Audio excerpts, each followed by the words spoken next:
ఈ 2025 సంవత్సరం జనవరి నెల మొట్టమొదటి ఆదివారం కూడి వచ్చిన దేవుని పిల్లలు, విశ్వాసులైన మీ అందరికీ పేరు పేరున నా హృదయపూర్వకమైన వందనాలు తెలియజేసుకున్నాను. ప్రతి ఒక్కరికి, చిన్నలకి పెద్దలకి అందరూ కూడా నా హృదయపూర్వకమైన ధన్యవాదాలు, శుభాలు.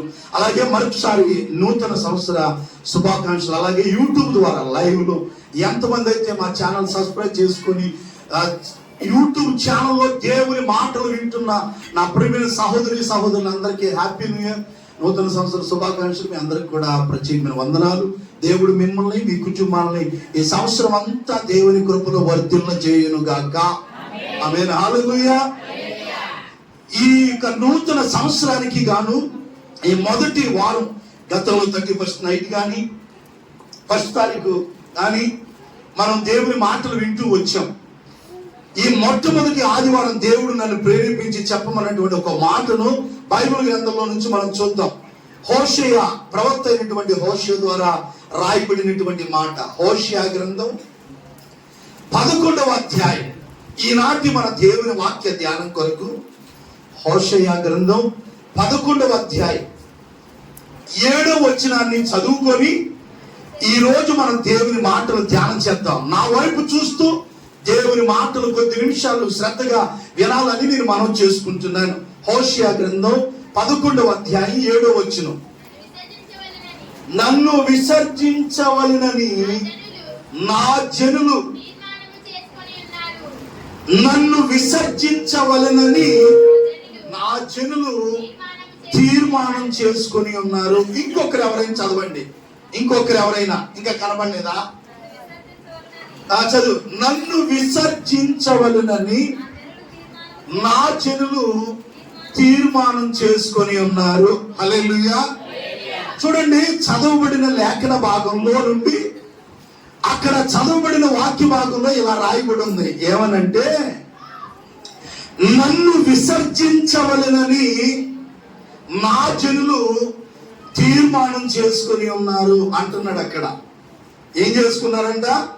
అమ్మా, తీర్మానం చేసుకున్నారు అనే మాట కనబడుతుంది. ఈ రోజు మన ప్రసంగ అంశం ఈ 2025 జనవరి నెల మొదటి ఆదివారం ప్రభు మనకి ఇస్తున్న సందేశం ఏంటంటే, నీ తీర్మానమే నిన్ను గొప్ప చేయును అనండి. నీ తీర్మానమే నిన్ను ఆశీర్వదించును అనండి. నీ తీర్మానమే నిన్ను గొప్ప చేస్తుంది, నీ తీర్మానమే నిన్ను ఆశీర్వదిస్తుంది. హల్లెలూయా. చదవబడిన లేఖన భాగంలో ఒక మాట రాయబడి ఉంది. ఏమనంటే, నన్ను విసర్జించవలెనని నా జనులు తీర్మానం చేసుకున్నారని మాట ఉంది అక్కడ. వాళ్ళు ఏం తీర్మానం చేసుకున్నారంట? అమ్మా, దేవుణ్ణి విడిచిపెట్టాలని తీర్మానం చేసుకున్నారంట. ఈ రోజున కూడా కొంతమంది మరి యొక్క 31st నైట్ కానీ అంతకు ముందు రోజు కానీ కొంతమంది తీర్మానాలు చేసుకుంటున్నారు. ఈ 2024 ఇది ఆఖరి రోజు, ఈ రోజుతో నేను అన్ని మానేస్తాను అని ఏం చేసుకుంటారంటే, ఆ రోజు ఫుల్గా తాగేసి ఈ రోజు నుంచి నేను మానేస్తున్నానని తీర్మానం చేసుకుంటారు. ఎవరు ఏ చెడు క్రియలు కలిగిన వారైనప్పుడు కూడా, ఎవరు ఏ చెడు ప్రవర్తన కలిగిన వారైనప్పుడు కూడా ప్రతి ఒక్కరు ఏం చేసుకుంటారంటే, ఈ కొత్త సంవత్సరం 1వ తారీఖు నుండి నేను ఈ పని చేయను, దేవునికి వ్యతిరేకమైన పనులు నేను చేయనని కొంతమంది ఏం చేస్తారంటే తీర్మానం చేసుకుంటారు. ఆ తీర్మానాల మీద వాళ్ళు నిలబడరు, ఆ నిర్ణయాల మీద వాళ్ళు నిలకడగా ఉండరు. ఒక వారం 10 రోజులు లేదంటే ఒక నెల అట్టట్టు ఉంటారు, మళ్ళా మూతి పెట్టేస్తారనమాట. కాబట్టి దేవుని పిల్లలారా, మనం ఏం చేయాలంటే ఒక తీర్మానం చేసుకుంటే సరిపోదు కానీ ఆ తీర్మానం మీదే మనం నిలబడి ఉండాలి. హల్లెలూయా. మనం ఏ తీర్మానం అయితే చేసుకుంటున్నామో ఆ తీర్మానాన్ని చివరి దాకా మనం ఏం చేయాలి? కొనసాగించే వారిగా ఉండాలి. నేను అందుకనే ఇందాక ప్రారంభంలోనే కొన్ని నిర్ణయాలు మనం చేసుకుందామని చెప్పాను. దేవుని పిల్లలారా, ఈ రోజు మనం తీసుకునే తీర్మానాన్ని బట్టే మన కుటుంబాలు ఆశీర్వాదకరంగా మార్చబడతాయి. ఆనాటి దేవుని ప్రజలైనటువంటి ఇశ్రాయేలీలంట ఏమని తీర్మానం చేసుకున్నారంట? నన్ను విసర్జించవలెనని. నేటి దినాల్లో చాలా మంది దేవుణ్ణి విడిచిపెట్టాలనే తీర్మానానికి వస్తున్నారు. ఎవరిని చూడండి, అలాంటి ఆనాటి అంట దేవుని ప్రజలుగా పిలువబడిన వాళ్ళంట నన్ను విసర్జించవలెనని నా జనులు. ఎవరి జనులు? దేవుడు అంటున్నాడు దేవుని ప్రజలంట ఎవరిని విడిచిపెట్టాలని తీర్మానం చేసుకున్నారంట? దేవుణ్ణి విసర్జించాలని తీర్మానం చేసుకున్నారు. నేటి దినాల్లో కూడా చాలా మంది దేవుని విడిచిపెట్టే వారిగా ఉంటున్నారు, దేవుని విసర్జించే వారిగా ఉంటున్నారు. బహుశా 2024 సంవత్సరం వరకు నువ్వు దేవుని విడిచి తిరిగావేమో, దేవుని విసర్జించి ఉన్నావేమో.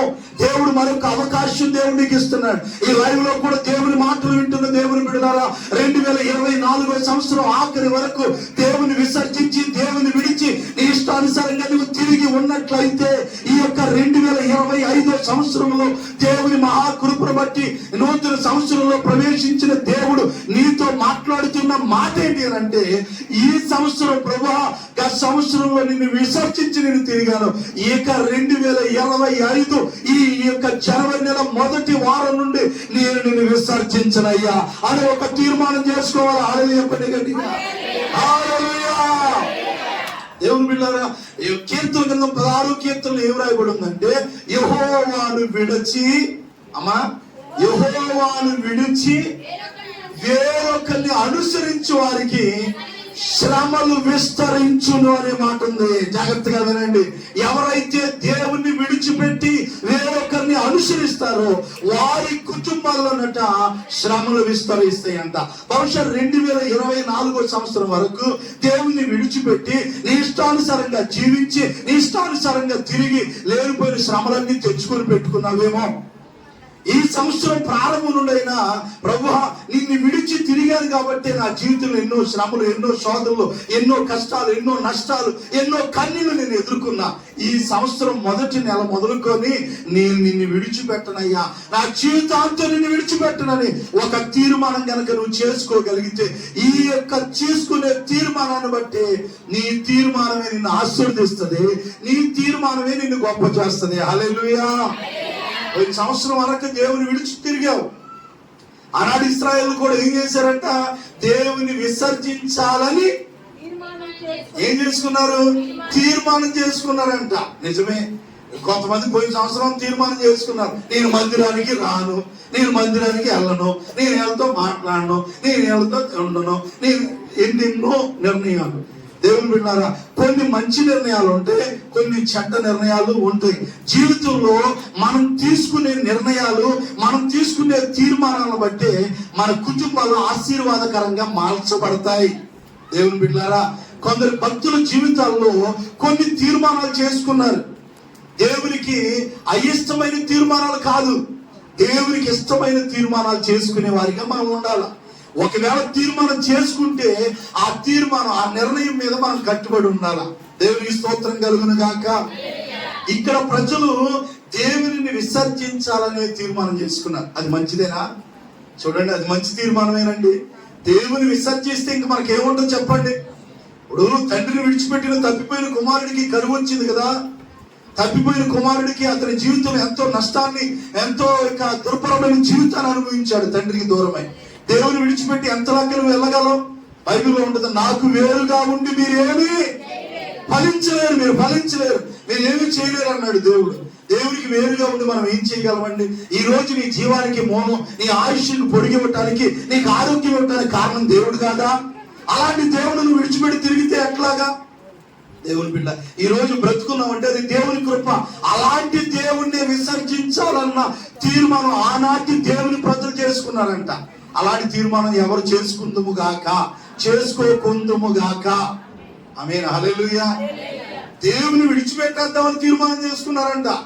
కొంతమంది దేవుని నమ్ముకున్నా, కొంతమంది భక్తులు ఏం చేస్తున్నారంటే, మేము యేసు ప్రభు నమ్ముకున్నాక మాకేం కలిసి రావట్లేదని కొంతమంది విడిచిపెట్టేసి మళ్ళా లోకంలోకి వెళ్ళిపోయేవారు కూడా కొందరు. అలాంటి భక్తులు కూడా అందరూ కాదండి, కొందరు లేకపోలేదు. ఒకవేళ ఇప్పటికే దేవుని ఎరిగి ఉన్నామంటే, యేసు ప్రభు నమ్ముకున్నాం, మాకేం కలిసి రాలేదు, మా ఇంట్లో అన్ని బాధలే, అన్ని కష్టాలేదని ఇప్పటికీ ఒకవేళ లైవ్ లో దేవుని మాటలు వింటున్న సహోదరి సహోదరుడా, ఒకప్పుడు దేవుని ఎరిగిన నీవు, బాప్తిస్మం పొందిన నీవు, దేవుని బిడ్డగా పిలువబడిన నీవు, నీ కుటుంబంలో ఏదో కలిసి రాలేదనో, నీ కుటుంబం ఆశీర్వాదకరంగా లేదనో దేవుని విసర్జించి ఉంటే, ఈ 2025 సంవత్సరం నుంచి అయినా దేవుని దగ్గర క్షమాపణ కోరుకొని, ప్రభువా నిన్ను విసర్జించాను, నన్ను దయచేత క్షమించిన ఆయన, ఇక నుంచి నేను మళ్ళీ నిన్నే వెంబడిస్తానని ఒక తీర్మానం చేసుకుంటే, ఏ దేవుణ్ణి తెలుసుకున్నానని కలిసి రాలేదు, ఆశీర్వదించబడలేదని వదిలిపెట్టావు, ఈ సంవత్సరం ప్రారంభం నుండి నీ కుటుంబం ఆశీర్వాదకరంగా మార్చబడుతుంది. హల్లెలూయా, పని గట్టిగా హల్లెలూయా. అలాంటి దేవుని ప్రజలుగా పిలువబడిన వాళ్ళు ఏం తీర్మానం చేసుకున్నారు చెప్పండి అమ్మా? ఏం తీర్మానం చేసుకున్నారు? దేవుని విసర్జించవలని తీర్మానం చేసుకున్నారు అనే మాట మనం చదువుకున్నాం. దేవుని బిడ్డలారా, బైబిల్లో చాలా మంది భక్తులు వారి జీవితాల్లో కొన్ని తీర్మానాలు చేసుకున్నారు. వారు చేసుకున్న తీర్మానాలను బట్టి వారి జీవితాలు ఆశీర్వాదకరంగా మలచబడ్డాయి. అలాంటి వారిని ఒకరినో ఇద్దరునో మీకు చూపించి నేను నా సందేశాన్ని ముగిస్తాను. ప్రభువు స్తోత్రం చెప్పండి గట్టిగా. ఈ సంవత్సరం ప్రారంభంలోనే మనం అందరం కూడా ఒక మంచి తీర్మానం చేసుకుందాము గాక. ఎలాంటి తీర్మానాలు చేసుకున్నారో ఒక్కొక్క మాట నేను చూపిస్తాను. మొదటిగా 26వ కీర్తన 4వ వచనాన్ని చదువుకుందాం. ఆయన ఏమని నిర్ణయించుకుంటున్నాడు, తను వ్యక్తిగతంగా ఏమని తీర్మానం చేసుకుంటున్నాడు అనేటువంటి మాట తల్లి. 26వ కీర్తన బైబిల్లో 150 కీర్తనలు ప్రింట్ చేయబడ్డాయి. ఎన్ని? 150 కీర్తనలు బైబిల్లో ప్రింట్ చేయబడినాయి. అందులో ఎక్కువ కీర్తనలు మహారాజైన దావీదు గారు రాశారు. మరికొన్ని కీర్తనలు సొలొమోను, మరికొన్ని కీర్తనలు కోరాహు కుమారులు, మరికొన్ని కీర్తనలు మోషే గారు, మరికొన్ని కీర్తనలు ఇతరులు రాసినట్టుగా బైబిల్లో రాయబడి ఉంది. ఏ కీర్తన ఎవరు రాశారు, ఏ కీర్తన ఎప్పుడు రచించారు అనే మాటలు కూడా కొన్ని కీర్తన గ్రంథాల్లో ఆ పైభాగంలో ఏ సందర్భంలో ఈ కీర్తన రాయబడిందనే సంగతి కూడా కొన్ని సందర్భాల్లో కీర్తన పైభాగంలో రాయబడి ఉంది. మనం చదువుకున్నటువంటి 26వ కీర్తన మొదటి వచనానికి పైభాగంలో ఏముందంటే దావీదు గారి కీర్తన ఇది అన్నాడు. ఎవరు రాశారు ఈ కీర్తన? ఎవరు ఏ కీర్తన రాశారో కూడా మెన్షన్ చేయబడింది అక్కడ. కొన్ని కీర్తనలకి కోరాహు కుమారులు రచించిన కీర్తన అన్నాడు. 90వ కీర్తన 91 మోషే గారి కీర్తన అన్నాడు. అంటే ఎవరు ఏ కీర్తన రాశారో రాశారు. కొన్ని పాటలు మనం పాడుతున్నప్పుడు ఆ పాట ఒకరు రచించిన వాళ్ళు వేరే ఉంటారు, పాడిన వాళ్ళు వేరే ఉంటారు, గాత్రం అందించిన వాళ్ళు వేరే ఉంటారు, అసలు దాన్ని రాసిన వాళ్ళు అసలు వాళ్ళు ఉంటారు. అర్థమవుతుందా మీకు? నడిపించునావా నడి సాంద్రమున దేవా నవ జీవన మార్గమున నా జన్మ తరింప. ఇది పాతకాలంలో ఒక భక్తుడు రాశాడు, మాసిరామణి గారని. ఎవరు? మాసిరామణి గారని ఒక భక్తుడు రాశారంట ఆ పాట. ఇలాగ ఒక్కొక్క పాటను ఒక్కొక్క భక్తుడు పాత పాట. బైబిల్ గ్రంథంలో కూడా ఏ కీర్తన ఎవరు రాశాడో కూడా రాయబడి ఉంటది. సరే, ఇప్పుడు రాసిన వాళ్ళ సంగతి మనకి పక్కన పెడితే, సందర్భం వచ్చింది కాబట్టి మహారాజు అయినటువంటి దావీదు అతి చిన్న వయసులో గొర్రెలు కాసుకుంటానికి వెళ్ళినటువంటి తను ఆ గొర్రెని ఆ పచ్చిక బరిని మీద విడిచిపెట్టి తనకు దేవుడిచ్చినటువంటి తలాంతును బట్టి ఆ సితారా తీసుకొని చక్కగా పాడుకుంటా చిన్న వయసు నుండి దేవుడిని కనపరిచాడు. ఎవరు? అనండి, ఎవరు? దావీదు గారు. దేవునికి స్తోత్రం చెప్పండి గట్టిగా. గొర్రెల్ని ఆ పచ్చిక బయలు మీద మేతగల చోట్ల వదిలిపెట్టి చెట్లు ఎక్కి అక్కడ పాడుకుంటా దేవుని కనపరుచుకుంటా ఉన్నాడు. చిన్నప్పటి నుంచి దేవుడు అతను చూశాడు కనుక చిన్నప్పటి నుంచి దేవుని పట్ల అతనుకున్న ఆశ, అతని యొక్క తపన అదంతా దేవుడు చూసి దేవుని పట్ల అతనుకున్న ఆసక్తిని చూసి దేవుడు అతన్ని ప్రేమించి ఎన్నిక లేనటువంటి దావీదుని, పాడి గొర్రెల వెంబడి తిరుగుతున్న దావీదు మహారాజుని గొప్ప రాజుగా దేవుడు చేశాడు. హల్లెలూయా చెప్పండి గట్టిగా. 80 అన్నదమ్ముల్లో ఇతను మాత్రమే దేవుడు రాజుగా ఎన్నుకోవడానికి గల కారణం ఏంటంటే అతనికి దేవుని పట్ల ఒక ఆసక్తి అనేది ఉంది. గొర్రెలు కాస్తున్నాడంటే నా ప్రజలను కూడా మంచిగానే పరిపాలించగలడనేటువంటి దేవుని ఆలోచన ద్వారా దేవుని అతన్ని రాజుగా చేశాడు. ఎన్నో కీర్తనలు రాశాడు మహారాజు. ఆ రాజుగారు ఒక తీర్మానం చేసుకున్నాడు, వ్యక్తిగతమైన తీర్మానం ఇది. అనంటే నా ప్రజలు నన్ను విసర్జించవలనని తీర్మానం చేసుకున్నారని మొదటి మాట. అంటే ఆ ప్రజలు దేవుని విడిచిపెట్టాలని తీర్మానం చేసుకున్నారు. అలాంటి తీర్మానాలు అంత మంచి కాదు. దేవుని విడిచిపెడితే నీకు మిగిలేదేముంది? దేవుని విసర్జించాలన్న తీర్మానం చేయకూడదు. విడిచిపెట్టింది మళ్ళా దేవునికి దగ్గర అవ్వాలి. కానీ నేను విడిచిపెట్టి దూరంగా ఉంటాననే తీర్మానం మనలోకి రాకూడదు. దావీదు వ్యక్తిగతంగా ఏమని నిర్ణయించుకుంటున్నాడు అంటే 4వ వచనం. అమ్మా, దావీదు వ్యక్తిగతంగా ఆయన ఏమని తీర్మానం చేసుకున్నాడంటే 26:4 పనికి మాలిన వారితో నేను సాంగత్యం చేయను. ఒక మాట. హల్లెలూయా చెప్పండి, హల్లెలూయా. ఈ కొత్త సంవత్సరం నుండి నీవు కూడా ఏం తీర్మానం చేసుకోవాలంటే, ఈయన అంటున్నాడు పనికి మాలిన వారితో నేను సాంగత్యం చేయను. నువ్వు కూడా ఇదే తీర్మానం చేయాలి. వాళ్ళ 2024 దాకా పనికి మన వాళ్ళతో, దుష్టులతో, వాళ్ళతో, వీళ్ళతో నువ్వు సహవాసం చేసి సాంగత్యం చేసి నీ ఆత్మీయతను పాడు చేసుకున్నావేమో, దేవుల్లో పడిపోయావేమో. ఈ సంవత్సరం నుండి, ఈ సంవత్సరం మొదటి వారంలోనే ఇక నుంచి నేను పనికి మాల వాళ్ళతో ఏం చేయను. బైబిల్లో కొరింథీయులకు రాసిన పత్రికలో పౌలు భక్తుడు అంటాడు, దుష్ట సాంగత్యం మంచి నడవడిని చెరుపును అన్నాడు. దుష్ట సాంగత్యం అంట మంచి నడవడిని కూడా చెరగొట్టేస్తంట. అంటే ఇప్పుడు ఒక మంచివాడు పాడవటానికి కారణం ఏంటి? దుష్ట సాంగత్యం. అప్పుడప్పుడు మనం కూడా బాధపడుతూ ఉంటాం. మొన్నటి వరకు మా అబ్బాయికి అలవాట్లు లేవండి, మొన్నటి వరకు మా అబ్బాయికి ఏ అలవాట్లు లేవయ్యి. అదిగో వాళ్ళ అబ్బాయితో సహవాసం చేసిన కానీ దగ్గర బిడ్డ నువ్వు ఎప్పుడు ఎదుగుతావో, ఎప్పుడు నా అంత ఎత్తు అవుతావో, లేదంటే పద్మనాభంలాగా కూట్లు ఏమన్నా ఎత్తి కొనిపెట్టాలో దేవుడు దీవించిన గాక.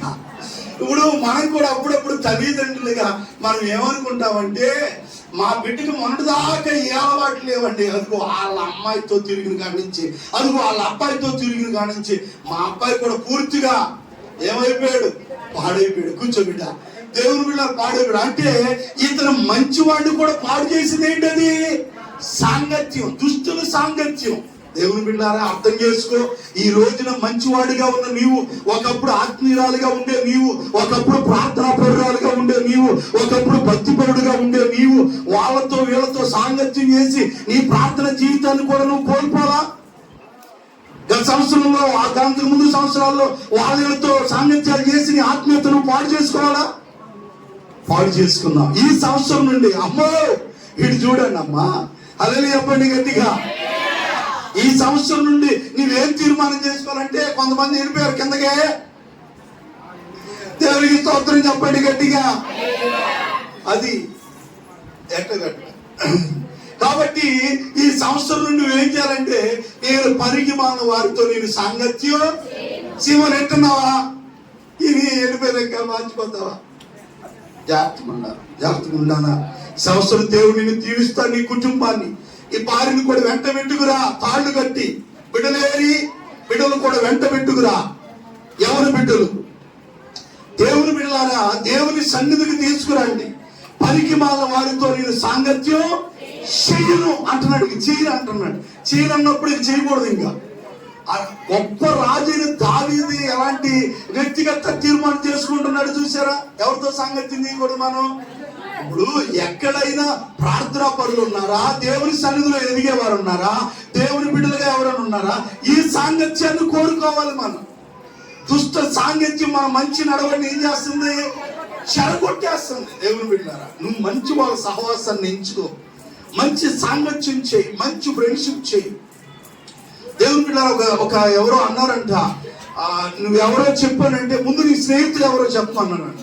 ముందు నీ స్నేహితులు ఎవరో చెప్పు, నువ్వు ఎలాంటి వాడు నేను చెప్తానన్నానంట. అంటే మన స్నేహితులను బట్టే మన జీవితాలు ఆధారపడి ఉంటాయి. కొంతమంది దేవుని బిడ్డలారా, చెడగొట్టేదైనా వాళ్ళే, బాగు చేసేవాళ్ళు అయినా వాళ్ళే. దేవుని బిడ్డలారా, ఇప్పుడున్న దినాల్లో మంచి స్నేహితుడు అనేవాడు ఎవరు దొరకడు, ఒక యేసయ్య తప్ప. ఇప్పుడు అన్ని దుష్ట స్నేహాలే, ఇప్పుడు అన్ని దుష్ట స్నేహాలు ఎక్కువైపోయినాయి. ఇప్పుడు అలాంటి సహవాసాలు మనం ఏం చేయాలా? మానేయాలా? ఈ రోజు ఒక తీర్మానం చేసుకోవాలా. నీవు దుష్ట పనికి మాల వారితో నేను సాంగత్యము చెయ్యనంటే ఇది చేయకూడదు అంతే.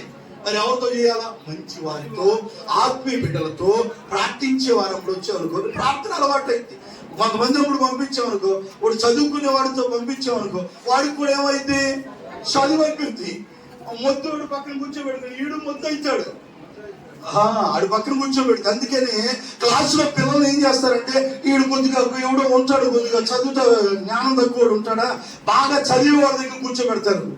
వీడు తీసుకెళ్ళి కొద్దిగా చదువు రాని తీసుకెళ్ళి ఆ చదివేవాడు పక్కన కూర్చోబెడతారు. ఎందుకంటే చూసి అన్న నేర్చుకుంటాడని. అర్థమవుతుంది తల్లి. ఆత్మీయత కూడా అంతే, జాగ్రత్తగా ఉండాలి మనం. ఈ సంవత్సరం ప్రారంభం నుండి పనికి మాలిన వారితో నేను సాంగత్యం చెయ్యనంటే చెయ్యనని దావీదు తీర్మానం చేసుకుంటున్నాడు. దేవుని పిల్లారా, నువ్వు కూడా తీర్మానం చేసుకుంటే ఎంత బాగుంటుంది. రెండోదిగా అంటున్నాడు, వేషధారులతో నేను పొందు చేయను. ఎవరితోనంట? రెండో మాట తల్లి ఉందా? అలాంటి తీర్మానాలు అవసరం అమ్మా. కొత్త సంవత్సరంలో ప్రవేశించావు, సంకల్పం గుద్దుకొని ఆనందపడటం కాదు. కొత్త సంవత్సరంలో ప్రవేశించి నీవు, నీ కుటుంబం, నీ పిల్లలు, నీ కుటుంబం ఆశీర్వాదకరంగా, గొప్పగా, దీవెనకరంగా మార్చబడాలంటే నువ్వు ఒక మంచి తీర్మానం ఏం చేయాలా?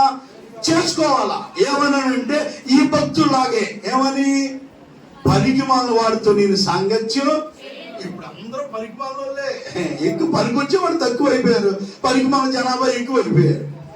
జాగ్రత్త దేవుని బిడ్డలారా, ఎంచుకో, మంచి స్నేహాన్ని ఎంచుకో, పనికొచ్చే వాళ్ళతో సహవాసం చేయి. దావీదు మహారాజు తీర్మానం చేసుకున్న, పనికి మాలిన వాడితో నేను సాంగత్యం చేయను. రెండోది, వేషధారులతో పొందు చేయను. ఎవరంట? ఇప్పుడు కొంతమంది వేషధారులు అయ్యారు. ఎవరు? సమాజం, క్రైస్తవ సమాజాల్లో వేషధారులు కూడా పెరిగిపోయారు. ఎవరు చెప్పండి? అలాంటి వేషధారులతో కూడా మనం ఏం చేయకూడదంట? పొందు చేయను నేను వేషధారులతో. వేషధారి అన్నాడు దేవుడు. ఒకసారి చదువుతావా తల్లి? మత్తయి సువార్త 7వ అధ్యాయంలో. సందర్భం వచ్చింది కాబట్టి చెప్తాం మనం. సందర్భం వచ్చినప్పుడల్లా మనం చెప్పుకోవాలి కొన్ని మాటలు క్లుప్తంగా చెప్పి నేను ముగిస్తా. ఎవరు తొందరపడొద్దు. దేవుని వాక్యం చదువురా తమ్ముడు. మత్తయి సువార్త 7వ అధ్యాయం, అది 7:5 అంట. చూడండి. వేషధారి, ఏ దారి? సూత్రధారి, పాత్రధారి, సూత్రధారి, వేషధారి మొదట నీ కంటిలో ఉన్న వేషధారి అమ్మా. దేవుడు అంటున్నాడు, వేషధారి మొదట నీ కంట్లో ఉన్న. అంటే కొత్త సంవత్సరం నుంచి నువ్వేం చేయాలి? వేషధారిగా మొదట నీ కంట్లో ఉన్న దూలాన్ని తీసివేసుకొనుము. లేదా నాకు దూరం ఇట్టాగే ఉంటా, నేను ఎదుటోడి నలుచు చూస్తా, నేను పద్దాగా ఆన చూస్తా. నువ్వు వేషధారివి. ముందు నీ కంట్లో ఉన్న దూరం పెద్ద ఉంది, నెట్టాడు కొంచెం ఉంది నీ దగ్గర, పెద్ద దూరం ఉంది. చాటకి పందులకి మధ్యలో వేస్తారే, నెట్టాడు కొంచెం. కొంతమంది దూరాలు పెట్టుకుంటారు కళ్ళల్లో, ఎదుటోడి కంట్లో నలుసుని చూస్తారు. వాళ్ళంట వీళ్ళంట వేషధారి. ఈ జనవరి మొదటి ఆదివారం మొదలుకొని వేషధారులతో నేను పొందు చేయనని దావీదు చేసుకున్న తీర్మానం ప్రకారంగా నీవు కూడా వేషధారిగా ఉంటున్నావేమో. బయటికి మాత్రం భక్తి గలవాడిగా కనబడి లోపల యుక్తిగా ఉన్నావేమో. ఇక నుంచి నీ వేషధారి జీవితాన్ని మార్చుకొని, ఇక నుంచి నా కంట్లో తోలాన్ని తీసేసుకుంటా. ఎదుటోడి కంట్లో తోలం అప్పుడు క్లియర్ గా నలిసి ఎట్లా కనబడితే, నలిసి చిన్నది, దూలం పెద్దది. అంటే పెద్ద పొరపాటు మన దగ్గర ఉంటది, ఎదుటోడి కంట్లో చిన్న నలుసు. వాళ్ళు ఎట్టంట నీకు తెలుసు అక్క, వాళ్ళ అబ్బాయి ఇట్టంట, వాళ్ళ అమ్మాయి ఇట్టంట, మరి నీ అమ్మాయి ఎట్ట, మరి మీ అమ్మాయి ఎట్ట, మరి మీరెట్ట అంటే మిమ్మల్ని అంటలేదనా? అనుకున్న ఉంటారు, ఏమన్నా అనుకున్న వాళ్ళు వాళ్ళు అంటూనే ఉంటారు. అమ్మ ముందు పోతుంటే ఏనుగు కుక్కలు మరుగుతూ ఉంటాయి. ఇప్పుడు మనం ఆమె చూపిస్తున్నాం అంటే, నువ్వు ఇట్లా అన్నప్పుడు ఈ 3 నా వైపు చూపిస్తున్నా, నువ్వు ఎటు చూపిస్తున్నావు, ఈ 3 మా వైపు చూపిస్తుంది. కాబట్టి మనం ఇతరులను కించపరిచే వారిగా ఉండటం మానేద్దాం. ఎప్పటి నుంచి? 2025 మొదటి రోజు నుండి నేను ఆలయం ఏర్పడి చూసుకొని నేను చూసుకుంటా. ముందు నేను నా కంట్లో ఉన్న దూలాన్ని తీసేసుకుంటానని తీర్మానం చేసుకో. ఈ రోజు నుండే నీ ఆత్మీయత జీవించబడితే ఇంకా హల్లెలూయా పండి గట్టిగా, హల్లెలూయా. అప్పుడు ఎవరికైనా మనం చెప్పుకోవచ్చు, మనం ఏం చేసినా. వెనకటోడు ఎవరికో బుద్ధి చెప్పి ఏం చేసిందంట, ఎవరికో బుద్ధి చెప్పి నేను అనకూడదు. లైవ్ లో మాటలు వెళ్తానే, ఎవరికో బుద్ధి చెప్పి ఎవరో చేసినట్టుగా ఎవరికో చెప్పి నువ్వు చేస్తే ముందు నువ్వు ఎట్టుంటే వాళ్ళకి కూడా బాగుండదు. నువ్వు ఫుల్లుగా తాగేసి వచ్చి తాకోరా, ఉండగారి కాల్చాలు పాడైపోతారంటే ఎట్లుండదు మరి. వారి ముందు నువ్వు తాగుడు మానేది అంటాడు అనమాట.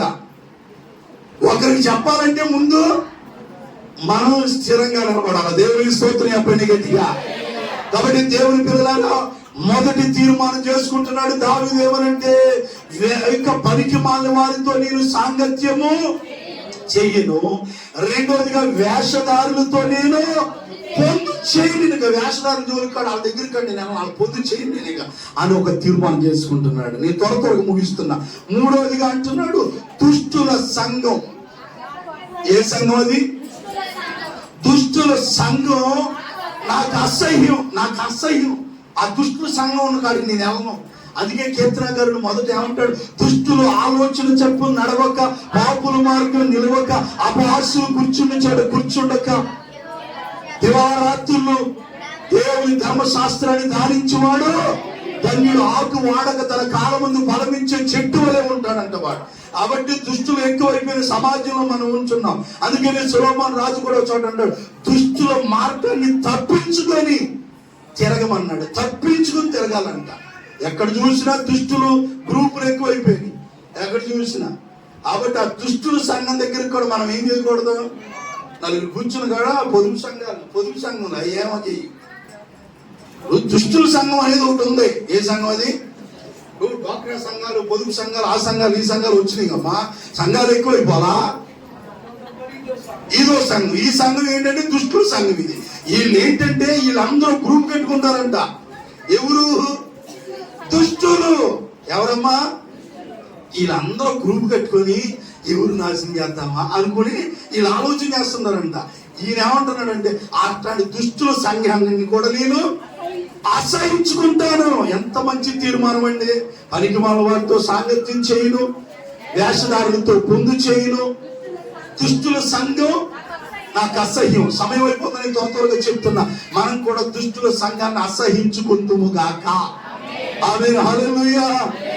ఆఖరి మాటగా ఆయన ఏమంటున్నాడంటే భక్తిహీనులతో కూడా నేను సాంగత్యం చేయలేక. ఎవరు? ఆఖరి గుంపిది. భక్తిగా ఉన్నట్టుంటారు కానీ వీళ్ళు ఎవరు? భక్తిహీనులు, భక్తిలో హీనత కలిగినటువంటి వారు, భక్తి లేని వారు. అలాంటి భక్తిహీనులతో కూడా నేను సాంగత్యం చేయనంటే చేయను. హల్లెలూయా చెప్పండి గట్టిగా. ఈ 4 రకాల తీర్మానాలు నీవు దావీదులాగా నేను చేసుకోగలిగితే ఈ రోజు నీ కుటుంబాన్ని దావీదును ఆశీర్వదించినట్టుగా నిన్ను నీ కుటుంబాన్ని కూడా ఆశీర్వదిస్తాడు. హల్లెలూయా. ఆఖరికి ఒక మాట అంటున్నాడు. ఆయన ఏంటో తెలుసా? నిర్దోషినని నా చేతులు నేను కడుక్కొందును. ఏం చేస్తున్నాను నేను? ఈ తీర్మానాలన్నీ చేసి ఆఖరి మాట అంటున్నాడు, నేను నిర్దోషినని నా చేతులు తిండి తినేటప్పుడు కడుక్కుంటామే, చేతులు శుభ్రంగా కడుక్కుంటాం. కొంతమంది ఆత్రంగా తినేస్తారు. ఏదున్నా లోపల ఉండదు, అదే మట్టి అదే పేరుకుపోతాని. అర్థమవుతుందా? ఇప్పుడు దావీదు అంటున్నాడు నిర్దోషినని నా చేతులు కడుక్కుంటాను. కడుక్కొని చేతులు. బైబిల్లో ఉంటుంది, యాకోబు రాసిన పత్రికలో ఏమని ఉంటుందో తెలుసు? అక్కడ చదువుతాను తమ్ముడు. అద్భుతమైన మాట ఉంది, నేను చేతులు కడుక్కుంటాను అన్న మాట. ఏంటది? యాకోబు రాసిన పత్రికలో జస్ట్ 2 నిమిషాలు నుండి ముగిస్తా. యాకోబు రాసిన పత్రిక 4వ అధ్యాయం 8-9 చదవండి తల్లి. దేవుని యొద్దకు రండి, అప్పుడు ఆయన మీ యొద్దకు వచ్చును. ఎవరులారా? పాపులారా, మీ చేతులు శుభ్రం చేసుకోండి. ఎన్ని చేశామో 2024లో ఈ చేతులతో.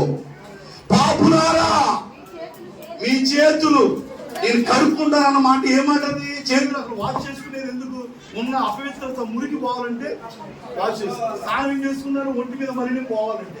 అలాగనే పాపులారా, మీ చేతులు, మీ హృదయాన్ని ఈ నూతన సంవత్సరం మీరు ఏం చేయాలి? వాష్ చేసుకోవాలా, కడుక్కోవాలా. నేను కడుక్కొని అంటావా? పోతావే. అంతే అంతే. ఎన్నాళ్ళు చూస్తాడు దేవుడు నిన్ను? ఎన్నాళ్ళు చూడాలి దేవుడు నిన్ను? చూసి త్రాసులో పెడతాడు. వేస్ట్ వచ్చేయక నా దగ్గరికి అని పిలుస్తాడు. విజిలేసి జ్ఞాపకార్థ ఫోటోలేక జాగ్రత్త. బాబులారా మీ చేతులు శుభ్రం చేసుకోండి. ద్విమనసుకులారా, తల్లి ఆ మాట నొక్కి చదవ. ద్విమనసుకులారా అంటే దాని అర్థం ఏంటి తెలుసా? రెండు మనస్తత్వాలు కలిగిన వారులారా. ద్విమనసుకులారా, రెండు రకాల మనస్తత్వాలు కలిగిన వారులారా, మీ హృదయములను పరిశుద్ధపరచుకోండి. హల్లెలూయా. చేతులు కడుక్కోవాలంట. పాపులారా మీ చేతులు మీరు కడుక్కోనండి. ద్విమనసుకులారా మీ హృదయాలు కింద మాడలేదు, కింద వ్యాకులు పడండి. పచ్చాసం నుంచి నువ్వేం చేయాలా? ఏడవాలి, దేవుని సన్నిధిలో దుఃఖపడాలా. నీ ఆత్మీయత కొరకు, నీ పరిశుద్ధత కొరకు వ్యాకులు పడేదానిగా, దుఃఖపడేదానిగా ఏడుగుడి. మీ నవ్వుని దుఃఖమునకును, మీ ఆనందమును చింతకును మార్చుకోండి. ప్రభు దృష్టికి మిమ్మల్ని మీరు తగ్గించుకోండి. ఏడవండి, యాకులు పడండి. మిమ్మల్ని మీరు ఏం చేయాలా? తగ్గించుకుంటారు. మామూలు తగ్గిపోయింది ఇప్పుడు కొత్త నుంచి మామూలు తగ్గించుకుంటారు. ఉమ్మేసిన తుడుచుకొని వెళ్ళిపోతారనమాట. అట్లాంటి తీరులు కదా వీళ్ళు. దయాపాత్రాలా నీకు శుభం అన్నట్టుగా దేవుడు నీ దగ్గరికి వచ్చి అంత తీరురాలివే తల్లి అని నీకు శుభం పలుకుతాడనమాట. నీ తీరత్వం చూడాలి. ముందు ఉమ్మేసిన తుడుచుకునేదానివా నువ్వు? ఎదుటి ఉమ్మిపోతే సరే, తండ్రి ఇచ్చి తగ్గించుకో, నువ్వు పరిశుద్ధపరచుకో, ఒక మంచి తీర్మానం చేసుకో. ఆఖరిగా అదే భక్తుడు ఒక మంచి తీర్మానం చేసుకున్నాడు. ఆ ఒక్క మాట చదివి ప్రార్థన చేసుకుందాం. ఇక ప్రార్థన చేసి ఆశీర్వాద ప్రార్థన ఇస్తాను. 23వ కీర్తన 6వ వచనంలో అదే దావీదు, పనికి మలవాడు సాంగత్యం చేయను, దుష్టుల సంఘం నాకు అసహ్యం, వేషధారులతో నేను పొందు చేయను. తర్వాత ఏమన్నాడు? భక్తిహీనులతో నేను సాంగత్యం చేయను, నిర్దోషులని నా చేతులు కడుక్కుంటాను అన్నాడు. మనల్ని పరిశుద్ధపరచుకుందాం. మన చేతులు, మన హృదయాన్ని పరిశుద్ధపరచుకొని నూతన సంవత్సరంలో ఓ మంచి తీర్మానం చేద్దాం. అదే దావీదు ఒక తీర్మానం చేసుకున్నాడు. ఏంటో చదివి ప్రార్థన చేద్దాం. 6వ వచనం, అమ్మ 23వ కీర్తన 6వ వచనం చివరి లైన్ అది చిరకాలము యెహోవా మందిరములో. చాలిక ఆ తీర్మానం. హల్లెలూయా. ఎప్పుడు దాకా? ఆదివారమేనా? బల్లారాధన ఇచ్చేదాకేనా? ఏమంటున్నాడు? చిరకాలం నేను ఎక్కడ ఉంటానన్నాడు? బజార్లప్పుడా? లోక సంబంధంతోనా? ఎక్కడుంటానంటున్నాడు? చిరకాలము యెహోవా మందిరములో నేను అక్కడ ఉండాలనుకున్నా. ఎక్కడ? దేవుని మందిరంలో నివాసించాడని. ఆఖరి మాటగా తల్లి నువ్వే తీర్మానం చేసుకుంటున్నావు? దావీదు అంటున్నాడు, నేను పనికి మన వారితో సాంగత్యం చేయను, వేషధారులతో నేను పొందు చేయను, దుష్టుల సంఘం నాకు అసహ్యం, భక్తిహీనుల సాంగత్యం నేను చేయను, నిర్దోషుని నా చేతులు నేను కడుక్కొని పరిశుద్ధంగా నేను ఉంటాను. చిరకాలం నేను దేవుని మందిరంలోనే ఉంటాను. ఎందుకయ్యా నీకు మందిరం అంటే అంత పెచ్చు అంటే? మొత్తం ఆశీర్వాదాలన్నీ ఎక్కడ ఉన్నాయి? ఎక్కడే ఉంది. అందుకని మందిరాన్ని కోరుకున్నాడు. కోరుకో దేవుని మందిరాన్ని. చిరకాలం దేవుని మందిరం ఉండాలని ఈ కొత్త సంవత్సరం మొదటి వారం ఉండే నేను దేవుని మందిరంలో ఉంటానని తీర్మానం చేసుకో. నిన్ను, నీ కుటుంబాన్ని దేవుడు ఆశీర్వదిస్తాడు. హల్లెలూయా. 7 స్థలాల్లో ఉండే కంటే దేవుని మందిరంలో ఉంటారని ఒక తీర్మానం చేసుకోగలిగితే నీ కుటుంబాన్ని దేవుడు ఆశీర్వదిస్తాడు. అలాంటి ఆశీర్వాదం, అలాంటి తీర్మానం చేసుకొని దేవుని ఆశీర్వాదాలు మనందరం పొందుకుందుము గాక. చిన్న ప్రార్థన. పరిశుద్ధుడా, ప్రేమ కలిగిన తండ్రి, కృప కలిగిన దేవా, నీ బంగారు పాదాలకి స్తోత్రములు నాయన. అయ్యా, ఈ 2025 సంవత్సరానికి ఈ మొదటి ఆదివారపు ఆరాధన ఇంతవరకు మీరు జరిగించారు. మీరు పాటల్లో మీరున్నారు, సాక్ష్యాల్లో మీరున్నారు, తిరిగిన వాక్యము ద్వారా హోషియా గ్రంథములో ఆనాటి దేవుని ప్రజలుగా పిలువబడిన ఈ జనులు నన్ను విసర్జించవలనని తీర్మానం చేసుకున్నారు అనే మాటను మనం ధ్యానం చేసుకున్నాం. అయ్యా, ఏ తీర్మానం చేసుకోవాలో దావీదు జీవితంలో నుండి కొన్ని విషయాలు మాతో మాట్లాడారు.